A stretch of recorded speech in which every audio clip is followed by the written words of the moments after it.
Siguro isa yan sa pamantayan ng Philippine Military Academy, ano? Loyalty. Kasama po kasi yan eh. Hindi pwedeng mawala yan. Ang tinatanong natin, kanino ka ba loyal? Diba? Kung loyal ka sa isang pinuno na wala namang naitanim sa bansa natin, medyo may problema. Nako, Pero kung nako, Auntie Claire. Yan na nga ba sinasabi natin? Kanino ka ba loyal ngayong mga panahon na to? Nako, viral ho ngayon sa mundo ng social media itong si Senator Robin Padilla. Kasi base ho dito sa interview niya na to sa News 5, tatakbo daw ho siya ng Vice Presidente sa isang kondisyon kung ipag-uutos ito ni dating Pangulong Rodrigo Duterte. Kung sakali ho bang mangyari yan, susuportahan niyo ho ba itong si Senator Robin Padilla? Tayo ho personally, kung ano sabihin ni dating Pangulong Rodrigo Duterte, yun ho ang ating susundin. Kung sino ho ang pipiliin itong si VP Sara maliban kay Amy Marcos, yun ho ang ating susuportahan dito sa PH Update. Pero bago yan, sa like at sa subscribe, maseno ho tayo dyan sa mga gusto sumali sa ating community. Yung join button, nandyan lang ho sa baba. At kung sakaling sabihin itong si dating Pangulong Rodrigo Duterte, binatukan tayo, PH Update, yan ang suportahan mo. Akong bahala. Pagka sinabi na yan ni Tatay Digong, pagka ninombrahan na niya ang sambayan ng Pilipino, hindi naman specifically na si PH Update, no? Hindi. Pagka ninombrahan na niya ang sambayan ng Pilipino na ito ang Vice Presidente, yaan ang ating suportahan. Mag-all out ko tayo dyan, mga kababayan. Pakinggan ho muna natin itong kay Senator Robin Padilla bago ho tayong magpunta dito sa lokaret na tagapagsalita ng Malacanang na si Auntie Claire Castro. Pisano muna natin ang ating talakayan. Tapos bababaran ho natin itong live na to ni Senator Robin Padilla. Ako, madalang lang mag-live yan, di ba? Madalang lang mag-live yan, kaya talagang sasalansanin ho natin yan, mga kababayan. Unahin na ho muna natin dito sa naging interview niya sa News 5. Good. Handa raw si Senator Robin Padilla na maging running mate ni Vice President Sara Duterte sa 2028 presidential elections. Pero tatakbo lang daw siya kung ipag-uutos ito ni dating Pangulong Rodrigo Duterte. Dahil mula sa Pasig City, nangungun sa balita si News 5 Senate Correspondent Mean Los Baños. Mean, ang sabi noon ng may bahay ni Senator Robin, Mean Los Baños pala to, itong isa ho yan sa mga mahihilig magtanong habang naglalakad ang mga senador. Si Mean Los Baños. na si Mariel, hindi tatakbo sa mas mataas sa posisyon si Senator Robin at kung ito nga iutos ng dating Pangulo, so ito ay indikasyon talaga ng malaking pagbabago. Gigi, sabi nga ni Senator Robin Padilla sa ating panayam sa kanya ngayong hapon lang, wala na raw ibang makakahikayat sa kanya na tumakbo bilang Vice President at katandem ni VP Sara Duterte sa 2028 presidential elections kung hindi si dating Pangulong Rodrigo Duterte. Kasi alam naman natin, Gigi, di ba, isa yung pangalan ni Senator Padilla sa mga isinusulong, itinutulak ng ilang mga Duterte supporters na maging running mate nga ni VP Sara. Pero mismo si Senator Padilla, paulit-ulit na niyang sinasabi, ayaw na sana niyang tumakbo sa politika at naniniwala din daw siya na bago pa siya mapili na katandem o ipareha kay VP Sara, merong hierarchy na susundin para sa mga kaalyado ng pamilya Duterte. So sabi nga niya, kasama na dyan yung mga mas matatanda sa kanya sa politika. Sila Senator Amy Marcos, Senate Minority Leader Alan Peter Cayetano, Senator Bongo, Senator Bato de la Rosa. Pero alam mo naman, Jiggy, lagi namang may exception sa kada rule, hindi ba? Kaya ang sinasabi ni Senator Robin Padilla, ibang usapan. Kapag si Digong na ang nag-utos sa kanya, napakalaki raw ng utang na loob niya sa mga Duterte at 100% ang kanyang suporta sa pamilyang yan. Kaya narito ang kanyang payag, pakinggan natin. Ayan, pakinggan natin. Open to it, sir, for a Duterte-Padilla tandem for 2028? Pag-utos ni Digong. Pag-utos ni Digong. Walang pwedeng mag-utos sa akin kahit sino, si Digong lang. Kasi ayaw ko talaga ng politika. Alam naman lahat ng mga nanay ko, alam yan, mga kapatid ko, asawa ko. Basta sinabi ni Digong, susunod ako. At ganoon din naman ho tayo, mga kababayan. Kung sino sinabi ni dating Pangulong Rodrigo Duterte, susunod ho tayo. Siya ho ang ating leader dito sa PH Update, si dating Pangulong Rodrigo Duterte. Siyempre, pangalawa si Vice President Sara Duterte, di ba? Ngayon, ano na yung given na yun, anak ni dating Pangulong Rodrigo Duterte yun. Kaya susunod ho tayo diyan sa ano na yan, diyan sa pagtakbo na yan ni Vice President. Duterte na yan eh, di ba? Duterte na tatakbo yan. No? Automatic na susuportahan ho natin yan. At meron hong isang laban itong si Vice President Sara Duterte na kung sakaling manalo siya, yun ho ang ating inaasam-asam na unahin niya. Diba? Gusto kong unahin niya kung tayo tatanungin. At alam ko, masyadong selfish itong gusto nating mangyari na to. Ito lang naman ho akin. Gusto kong unahin niya yung napakayabang na general noong mga panahon na yun. Hindi nga general di ba? CIDG lang ata siya noong mga panahon na yun. Na yun ang una niyang salansanin. Diba? Yung kakaladkad daw kay dating Pangulong Rodrigo Duterte. Sabihin nyo na selfish ako, hindi flood control ang inuna ko, wala ho kayong magagawa dyan. Ika nga para ho kay dating Pangulong Rodrigo Duterte. Kailangan ho nating binyagan, kailangan ho nating bautismuhan ito. Si Nicolas Torre, di ba? At kung kahandaan ng pag-uusapan, ano ang sinabi rito ni Senator Robin Padilla? Siyempre natanong natin siya, Jiggy, no, paano nga kung matuloy na siya yung maging running mate, no? Handa ba siya dun sa mga batuhan ng putik sa kampanya? At ang sinasabi nga ni Senator Robin Padilla, gaya daw ni VP Sara, mukhang angat sila dun sa pagkakataon na wala nang maibabato pang putik sa kanila dahil mukhang lahat naman daw ng kasiraan ay naibato na sa kanila. Natanong ko rin siya kung handa ba siya sa mismong posisyon ng pagiging Vice President, pangalawa sa pinakamataas na posisyon sa ating bansa, ano? Narito yung kanyang sagot, pakinggan natin. Nanganak po tayong ready. Lalo na yan, para sa akin, Vice President, hindi naman masyadong, ano yan, puro advocacy lang yan Katulad po ng kay BP Inday, wala na rin po ako maiisip na ibabato sa akin dahil naibato na lahat. Ex-con, Bob. Pero yung trabaho ng pagka-presidente, vice-presidente, dapat laging handa. Yun lang, tama yung sinabi ni Senator Robin Padilla. Yung dibdib mo, hindi lang dibdib, utak, talino, galing. Dapat handa pagka naging vice-presidente. Kasi isang hakbang mo na lang, isang disgrasya lang, ikaw ang titignan na sambayan ng Pilipino bilang susunod na magiging presidente. At kung tayo man hong papipiliin ng vice-presidente nitong si VP Sara, gusto ko yung kung ano man ang naumpisahan niyang pagsalansan sa mga siraulo ngayon sa Malacanang, yun talaga dapat ipagpatuloy. Kasi kung sakaling makulong yung mga magnanakaw sa Malacanang, yun ho ang tunay na hustisya na hinahanap ng sambayan ng Pilipino sa mga kabalbalang ginawa nila sa nakalipas na 6 na taon kung umabot man sila sa panahon ng kampanya. Tanga, lahat na. Babaero, lahat na po. Opo, ako po naman Okay na yun, Senator Robin. Hindi ko naman matatanggap pagka tinawag kang lalakero, di ba? Babaero, okay na yun, walang problema. Ay, may problema yun, may asawa ka na, pero huwag mo nang gagawin. Dati siguro babaero ka. Pero yung pagiging wag naman lalakero. Okay na yung babaero, di ba? Hindi naman po ako balat sibuyas. Hindi natin kinukonsinti yan. Masamang bagay yan, masamang gawain yan. Pero hindi ko nakikita sarili ko na ika nga makikita itong si Senator Robin Padilla bilang isang lalakero. Oo, kung ganyan mo talaga ang ng politika natin.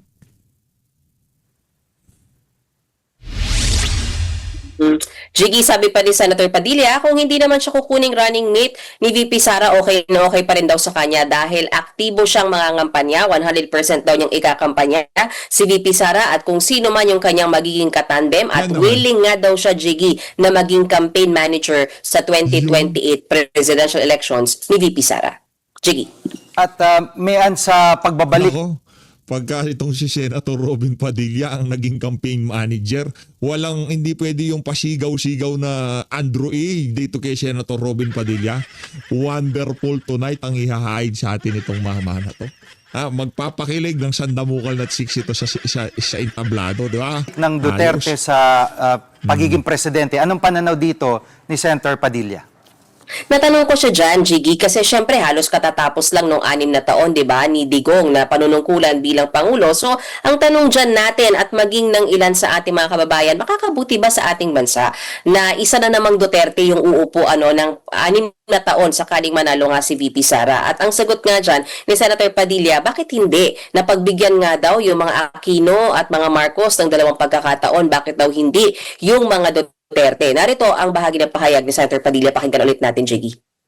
Kung hindi naman nagbigay ng daan si Inday sa ating kaibigan na si Pangulong Bongbong Marcos, di dapat Wag magalit, wag magalit. Kalmahan nyo lang, ha? Statesmanship. si Inday ang Pangulo natin, sa totoo lang. Wala, nagbigay si Inday, sumunod siya kay Aimee. Ako, naniniwala talaga ako na kailangan ipagpatuloy ang pagbabagong na umpisahan ni Digong. Correct. At lumutang din ang pangalan ni Baguio City Mayor Benjamin Magalong na posibleng running mate daw ni VP Sara. Bukas ba si Mayor Magalong dito sa posibilidad? Kaliwat kanan na nga talaga, Jiggy, yung mga tandem na lumabas simula nung nagdeklara si VP Sara nung kanyang kagustuhang tumakbong Pangulo. At tama ka, ilan daw sa mga opisyal ng PDP ang nagtutulak naman daw kay Baguio City Mayor Benjamin Magalong para maging running mate ni VP Sara for 2028 elections. Ayaw natin yan si Magalong. Hindi pwede yung Magalong. Hindi pwede yung Magalong na yan. Kaya ba niyang sikmurain na banggain yung mga mastermind sa mga maanumalyang flood control project? Yung mga yung mga sinasabi mong congressman na kontraktor, pangalanan mo. Baka sakali pwede ka, pero hindi ka pwede. Wala kang kaibahan sa mga pinklawan at dilawan, Mayor Magalong. Hindi ka pwede. Bagay na ikinabigla naman ni Mayor Magalong. Narito ang bahagi ng kanyang pahayag. Nagulat nga ako dyan sa binanggit nyo sa akin. But nonetheless, hindi ko pa iniisip yan Sa ngayon kasi nakapokus kami doon sa aming advocacy. At ang advocacy kasi namin ngayon, we're going to shift from yung raising awareness on the corruption issue to choosing the right leaders. Yan. Tama naman. At yan, Ayun na nga mga kababayan, yan ang pinaka-latest na ulat nitong si Mean Los Baños. Dito na ho tayo kay Auntie Claire. Balagbagan ho ito, sagutan ho ito kaugnay doon sa mga ibinabato sa Malacanang na si Marcos Jr. ang nagpadala sa The Hague, Netherlands kay dating Pangulong Rodrigo Duterte. Si Marcos Jr. daw ho ang mastermind. Sang-ayon ho ba kayo dyan? Kung tayo tatanungin dyan, 100% na sang-ayon ho tayo sa mga aligasyon na yan dahil yan ang katotohanan at yan talaga ang nangyari kung bakit nasa The Hague, Netherlands ngayon itong si dating Pangulong Rodrigo Duterte. Rekta ho tayo, game! Kung tumanggap na inyong mga katanungan. Unang tanong po mula kay Ivan Mayrina, GMA News. Good morning, Yusek. Kagabi po nakakapanayam si ICI Chairman Andres Reyes at sinabi niya, the ICI will fight to the very end if allowed. At sinabi din po niya, they could have done more if the... Ito namang si Justice Reyes, yung sa ICI. Di pa ba ho ba sapat yung isinuoling pera sa meron na ba sinuoli sa ICI? Di pa ba sapat? Kulang pa ba ang pangampanya nila sa 2028? Commission had members. Kaya kayo Hindi ba para naghihintayan, Yusek, ang ICI at ang Pangulo? Sabi ng Pangulo, the ICI is an independent commission. It's up to them if they want to continue and the President will support that decision. Ang sinasabi naman ni Justice Reyes ngayon, they are willing to fight if allowed. Yes, kaya nga po, sila yung nag-submit na ng kanilang report at kung ano po ang magiging decision po ng Pangulo dito, kung dapat pa po bang ituloy o hindi, dapat po silang magpatuloy sa kanilang pagtatrabaho. Hintayin na lamang po natin ang magiging anunsyo ng Pangulo. Pero sa ngayon po, wala pong pagpipigil, patuloy pa rin po ang pagtatrabaho ng ICI. But has there been a meeting already between the ICI and the President? Sa ngayon po, sa ating pagkakaalam ay wala pa po sa ngayon. At ang report po na to ay nabasa na po at pinag-aaral na mabuti kung ano po ang susunod na hakbang. Sa tingin ba ng Pangulo, Yusek, the ICI has already accomplished its mission as envisioned when the President issued EO 94? Wala pa po tayo masasagot patungkol po dyan dahil patuloy po yung pag-aaral sa ginawang report po ng ICI. Thank you. Susunod na tanong po. Ano pang pag-aaralan nila doon sa report ng ICI? Hindi ba matumbo? Hindi ba masikmura ni Marcos Jr. na papunta kay Martin Romualdez ang issue ng mga maanomalyang flood control? Ang tagal na niyang pinag-aaralan. Anak ng toko, pagka-budget, pagkabigay sa kanya, wala pang 1 linggo, 4,000 pages, nababasa niya. Magdadalawang linggo na yung report na yun ng ICI, mapahanggang sa ngayong mga panahon na to, hindi pa rin niya nababasa. Anak ng toko, Troy. Po, Rafi Ayeng, Daily Tribune. Ay ma'am, follow up lang din po. Ma'am, you mentioned medyo makapal yung report. May we know how many pages po ito?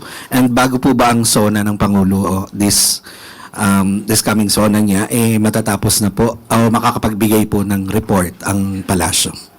Sa atin pong pagkakaalam, wala po akong personal na kopya. Ito po ay halos 1,000 na pahina. At kailangan pong aralin, bosisiin mabuti. Hindi po kasi ito basta parang nobela lamang na babasahin at magkakaroon na agad ng reaksyon. So, kailangan pong aralin mabuti para po maging reasonable at tama ang magiging desisyon po ng Pangulo. May follow-up question po si Maricel Halili. Yusek, good morning. Do we have a timeline kung kailan natin makukuha yung resulta nitong pag-aaral sa report?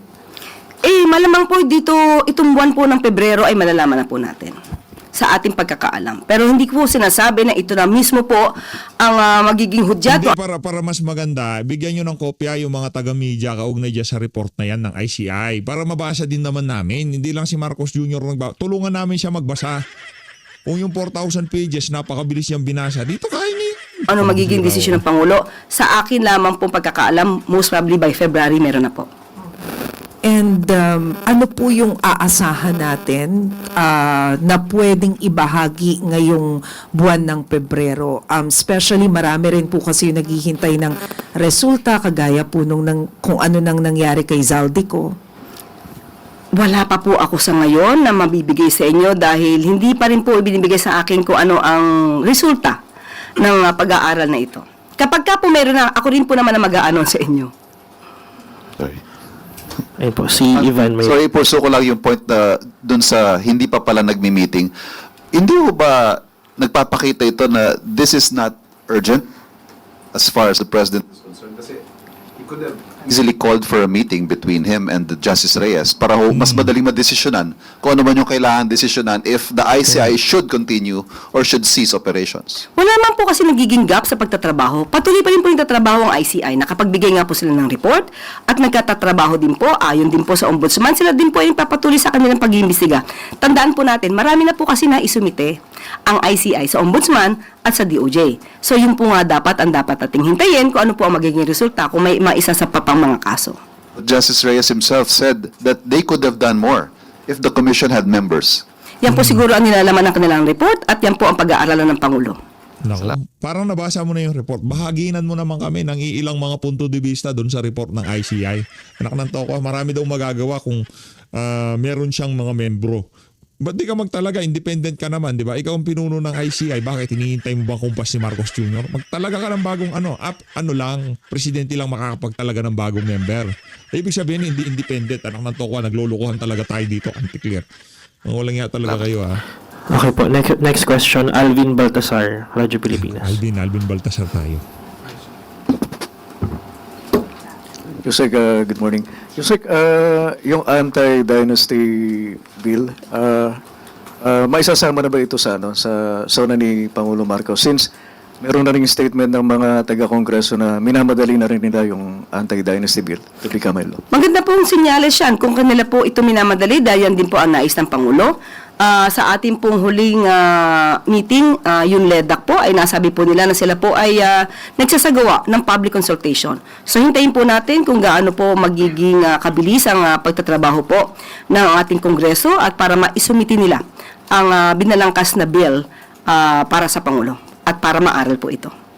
Pero chances of mentioning that by the President sa SONA, malaki ba ang chance? Yusek? Hindi natin masasabi sa ngayon. Mahirap mangako. Yusek, on other matters tungkol kay VP, yung maagang declaration niya para tumakbo sa 2028. Does the palace see this as a moment of truth para malaman kung sino yung mananatiling kaalyado ng Vice Presidente and sa kabilang banda, malalaman din naman natin yung mga hindi bibitiw sa administrasyon. Ang ganyan pong pananaw, hindi po ito ang pananaw ng palasyo. Irrelevant po ang pagdedeklara ng Vice Presidente na siya'y tatakbo bilang Pangulo. Bakit irrelevant? Hindi po yan ang nakikita ng Pangulo sa ngayon dahil hindi po kinakailangan magwatak-watak ang Pilipino. Ang mga kababayan na po natin, lalo na po yung mga leaders at mga public servants, hindi po dapat nagkakampihan sa ngayon. Ang kailangan po ng Pangulo ay ang pagkakaisa upang maiangat ang ekonomiya, masolusyonan ang issue sa baha, maiangat ang employment rate ng ating mga Pilipino, ng ating mga kababayan. Yan po ang dapat na inuuna na solusyonan ng ating gobyerno. At ang pagkakampihan, hindi po ito napapanahon. So that's why it's irrelevant. Wala silang Yusek. Para sa reaksyon sa patuloy na depensa ng Duterte kaugnay ng continuous claim that the ex-president was kidnapped. Tayo nga po yung lubhang nagtataka dahil patuloy nila itong ginagawang naratibo. At ang purpose lamang nito ay sirain at ibagsak ang imahe ng ating Pangulo. Dahil mismo... Depensahan mo ang Pangulo, Antik. Depensahan mo. Patunayan mo na hindi si Marcos Jr. ang nagpadala kay dating Pangulong Rodrigo sa daig niya.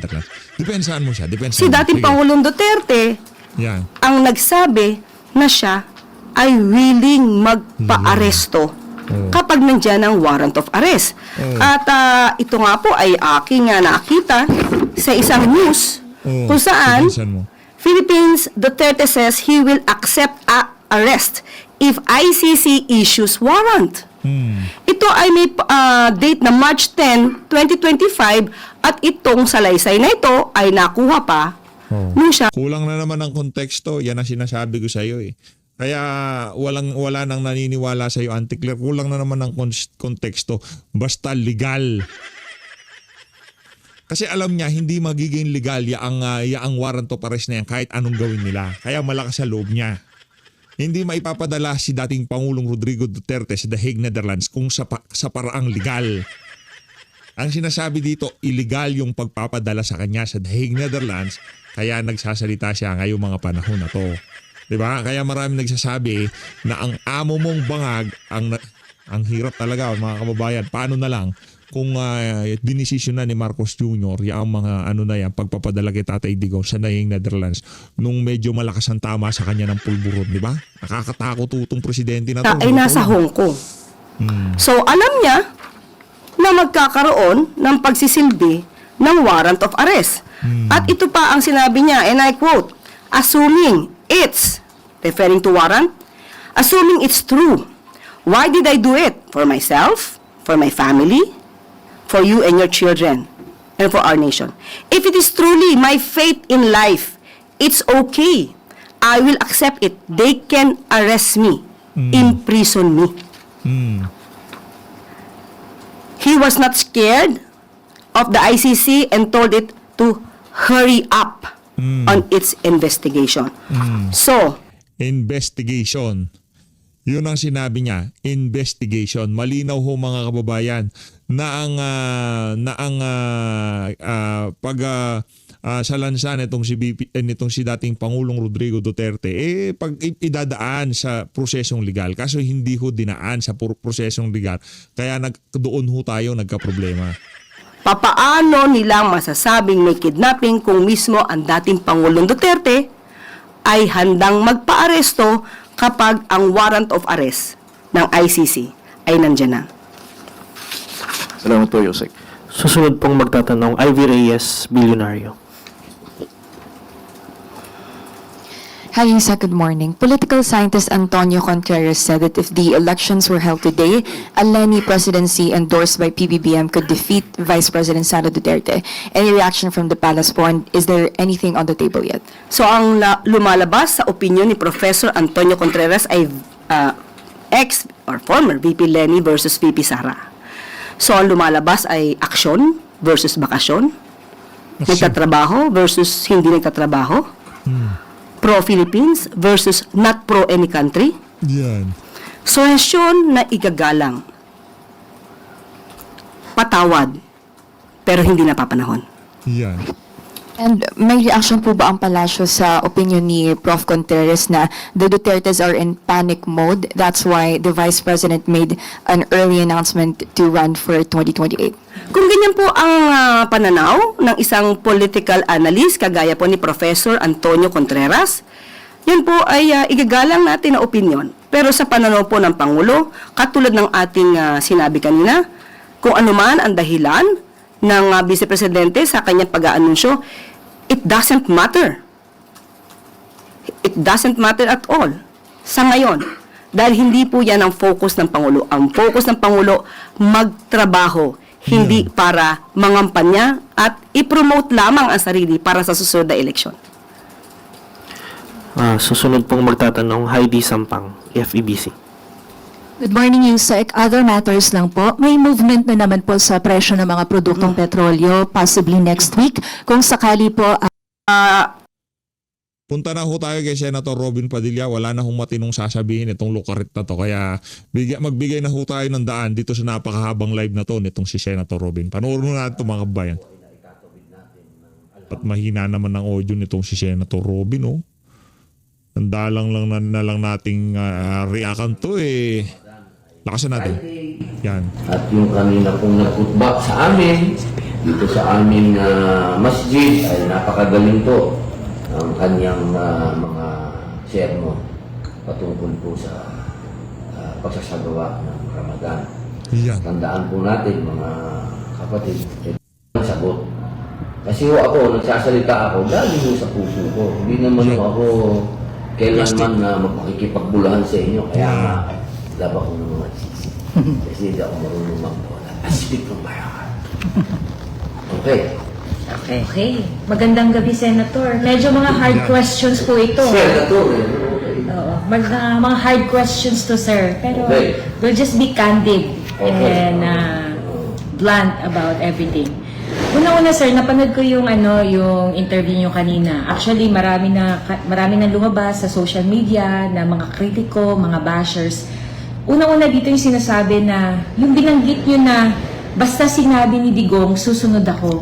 Ang comment nila doon, sabi walang galang na po, para ka daw tuta, sunod-sunuran ka lang pala. So, anong Ay tayo ho, okay lang, tawaging tuta. Tuta ni Digong, wala problema. Kahit wala ho tayong amo dito sa PH Update. Kung yung mga kalaban, tawagin tayong tuta, wala hong problema yan. As long na itong si dating Pangulong Rodrigo Duterte ang ikinukonekta sa akin bilang tuta niya si PH Update, walang problema. At least, yung ikinukonekta sa'yo ay inalay ang kanyang buhay, kalayaan para sa kapakanan ng mga ordinaryong Pilipino. comment mo dito, Sen? Historically, kailangan mo yung maliwanag tayo. Sa kasaysayan ng inang bayang Pilipinas, importante ang loyalty. Correct. Yung mapagkakatiwalaan ka. At yan ang masasabi nating naging sumpa ng politika sa Pilipinas. Sapagkat walang ginagawa sa politika ng Pilipinas kundi kagatan ng kagat. Yan. Mag-umpisa pa yan kay Lapu-Lapu, saka kay Raja Humabon. Magkasama yan, pero nagkagatan, kinagat ni Raja Humabon si Lapu-Lapu. Hanggang kay Andres Bonifacio, hanggang kay Emilio Aguinaldo, lahat ng loyalty. Pagdating doon sa usapin ng nangangarap ka na at gusto mo nang sagasaan yung amo mo, naging stigma na ho yan ng politika natin. Nawalan na po ng tinatawag na loyalty. Yung pong sinabi ko, ibig kong sabihin nun ay loyal ka. Kung paano naging loyal si Emilio Jacinto kay Andres Bonifacio at kung paano naging loyal ang mga katulad nila, masasabi po natin, hindi naman po maipagkakaila na sa ating kasaysayan, Masakit na lang dahil itong mga loyal na to, sila yung laging nasasakripisyo. Pero hindi po dapat tayo matakot kung masakripisyo tayo dahil loyal ka. Dahil ito ang isang katangian po na kahit po sa mga tinatawag nating siguro isa yan sa pamantayan ng Philippine Military Academy, loyalty. Kaya kasama po kasi yan hindi pwedeng mawala yan. Ang tinatanong natin, kanino ka ba loyal? Diba? Kung loyal ka sa isang pinuno na wala namang naitanim sa bansa natin, medyo may problema. Nako. Pero kung ang Nako, Auntie Claire, yan na nga ba sinasabi natin? Kanino ka ba loyal ngayong mga panahon na to? Diba? Pero ba sa ating nakikita, itong si Auntie Claire, talagang loyal kay Marcos Jr. Diba? Yan ho ang kaibahan ng mga taga-suporta nitong si dating Pangulong Rodrigo Duterte at nitong si Marcos Jr. Diba? Yung pagiging loyal nitong si Senator Robin Padilla, talagang hindi dahil sa pwesto, hindi dahil sa impluensya, hindi dahil sa kung anong makukuha niya kay dating Pangulong Rodrigo Duterte. Nakakulong na yung mama. Diba? Ano pa, diba? Ang meron lang ho ngayon itong si dating Pangulong Rodrigo Duterte, yung pinakita niyang pagmamahal sa bayan ng Pilipino. Yun ang dahilan kung bakit mapahanggang sa ngayong mga panahon na to, maging tayo dito sa PH Update, nagrarally sa likod nitong si dating Pangulong Rodrigo Duterte. Loyalty mo doon sa isang pinuno na nagkaroon ng 90 plus na approval rating at trust rating at kinilala sa buong daigdig. Hindi lamang kinilala ng basta sino. Kinilala ni Presidente Trump, kinilala ni Presidente Putin, kinilala ni Xi Jinping.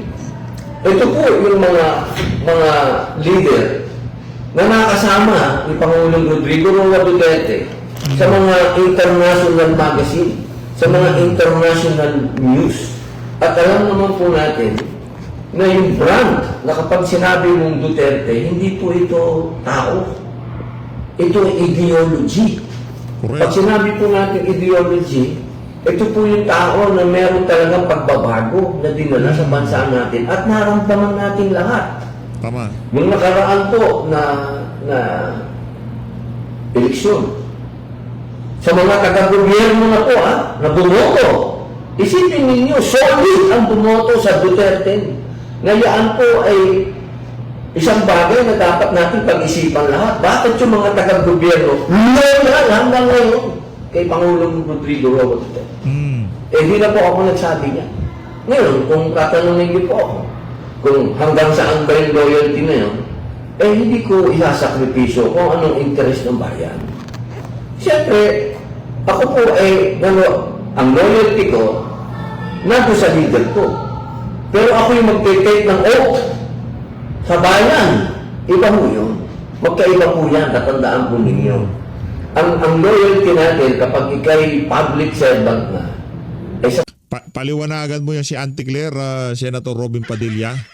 Di ba? Para malaman niya kung kanino siya dapat maging loyal, di ba? Publiko na po yun. Hindi mo po pwede na halimbawa, mali na yung leader mo, sasama ka pa. Hindi po. Sa ngayon po, wala akong nakitang mali ni Duterte. Sabihin ninyo sa Davao. Sa Davao, ang Davao mo walang utang. Yun ang tandaan natin. Noong nag-assume ng pagka-mayor si Inday Sara, wala akong iniwan na utang. Paano naman tayo hindi magiging loyal sa mga yan? Ang daming ko nga kandidato na wala namang executive experience. Kasi mahalaga po yung executive experience kahit na dumaan ka man lang sa pagka-mayor. Kasi iba po ang trabaho ng legislation sa executive. Alam ko po yan, ang tatay ko po ay matagal na gobernador. Ang pamilya po namin, ang lolo ko, ang tagal pong gobernador ng Bulacan. Ang mga lolo namin sa Spain, mga matagal na nagtatrabaho sa gobyerno, magkaiba po ang trabaho ng executive sa legislative. At naniniwala po ako sa lahat ng mga kumakandidato ngayon at kakandidato pa sa mga nakikita ko, Eh si Inday lang po ang may executive experience. Kaya kung sana sa bawat kong sinasabi, kung may loyalty ka dito, loyalty ka doon, bakit ko nasabi yun? Dahil sa interest po ninyo. Hindi ko sa interest yun. Dahil wala naman akong interest dito kahit kaninong politiko dahil ako po'y artista. Ang nagkakaroon lamang ako ng interest, magkaroon ng loyalty sa mga politiko dahil po sa inyo. Dahil hindi naman po tituno ang bansa natin kung wala tayong magaling na leader. Paano tayo matitino? Paano tayo gaganda? Paano gaganda ang Pilipinas sa magkakaroon ng pagbabago kung wala tayong paniniwalaan na leader? Kailangan meron tayong leader na paniwalaan. At kailangan maging loyal tayo sa leader na yun dahil yung leader na yun, loyal doon sa bayan. Correct. Yun po ang ibig sabihin. Salamat po, Senador. Tungkol naman po dyan sa loyalty, naintindihan ko po yung sinasabi nyo. Pero paano naman po yung mga hindi bumoto kay Duterte o hindi maka-Duterte, ngunit makabayan lang? Paano mo sila i-unite kung nakikita nila na ikaw ay maka-Duterte, nakikita mo na ideolohiya ang Duterte, parang ginaya mo to katulad kay Marxist o kay Lenin, di ba? Leninism, Marxist. Pero paano naman kami na hindi bumoto sa mga Duterte? Paano kami, Senador? Yan ang napakagandang tanong. Sapagkat dapat mauuwi tayo sa interest ng bayan. Hindi tayo pwedeng mag-uusap tayo, ipipilit ko sa inyo, ipipilit ko na, hindi, dapat Duterte tayo. Hindi. Magpapakitaan tayo na kung sino ang may mga ginawa para sa bayan. Kasi doon tayo babagsak. Paano nyo naman sasabihin mahinang klase yan, di ba? Yung mga argumento niya, talagang dinaig pa ho po doon sa mga naghuhusay-husaya dyan sa House of Representatives. Kaya tayo, believe dyan kay Senator Robin Padilla, kung sakaling utusan siya ni dating Pangulong Rodrigo Duterte na antabayanan itong si Vice President Sara Duterte sa 2028. Atin ho siya susuportahan. Yun ho sigurado dyan. Palagi. Hindi naman ho ito blind loyalty. Hindi ho tayo po pwedeng gusto ko lang maging loyal. Hindi po.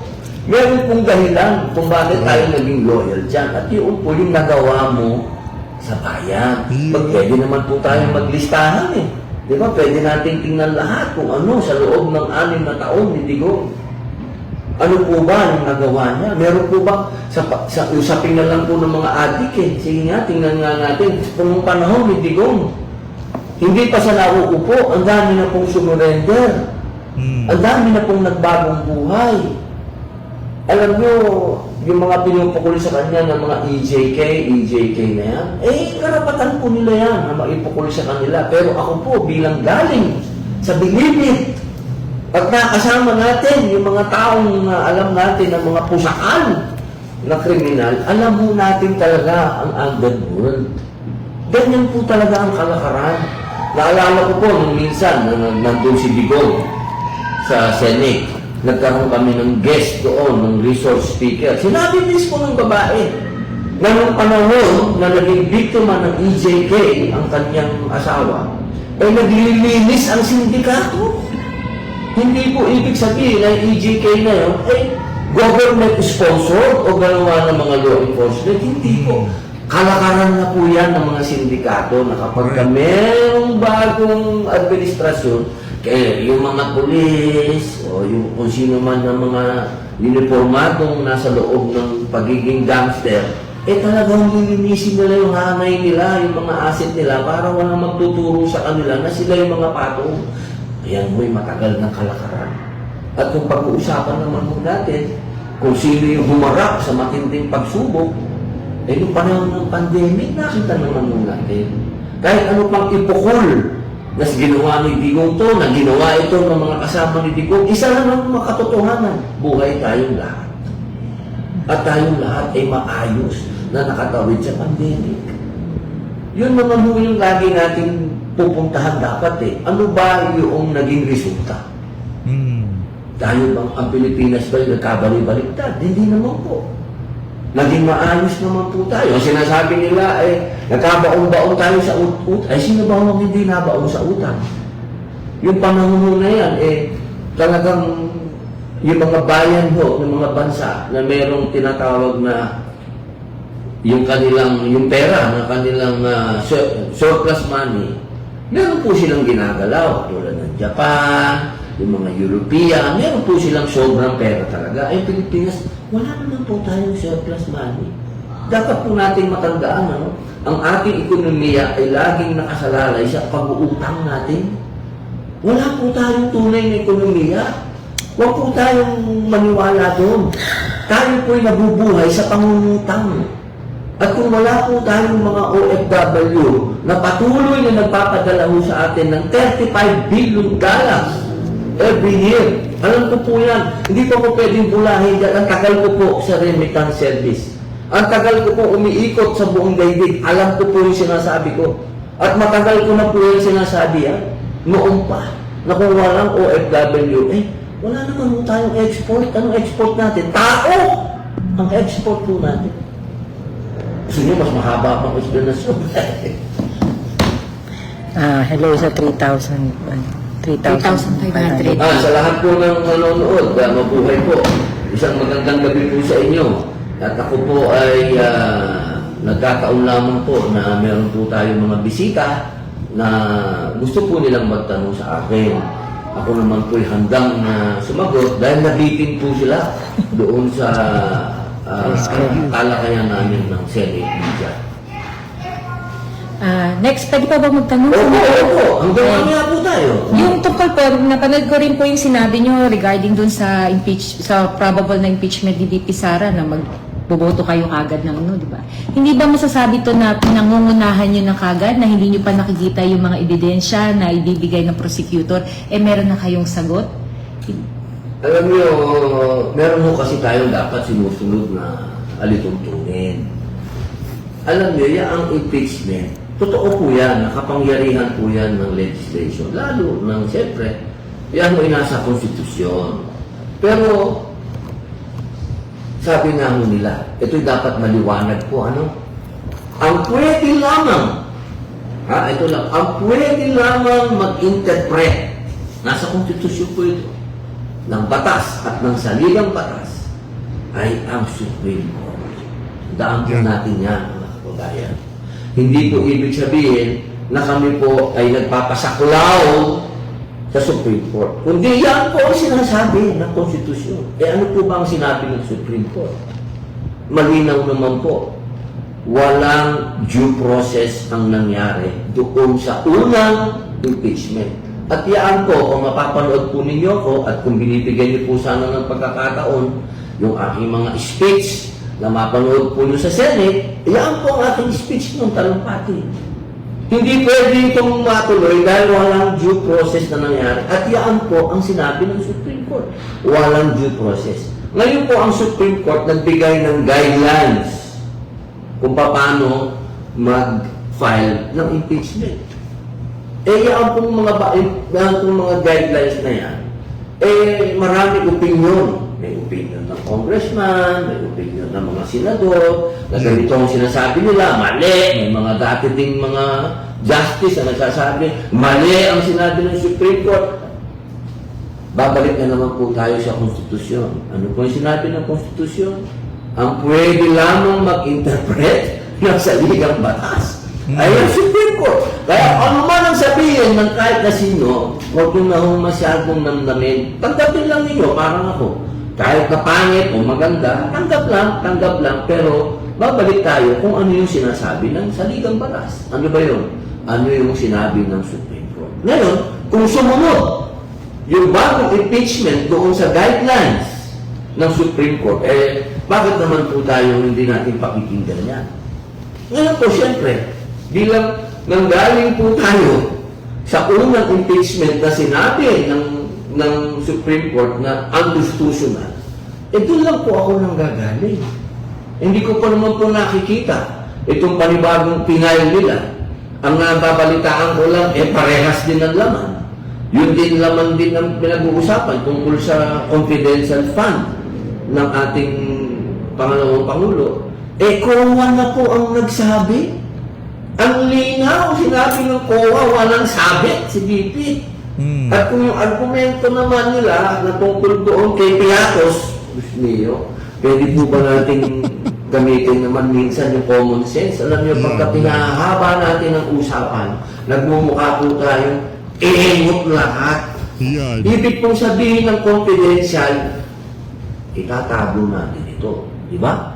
O paano mo naman magbibigay ng totoong pangalan yung mga asset?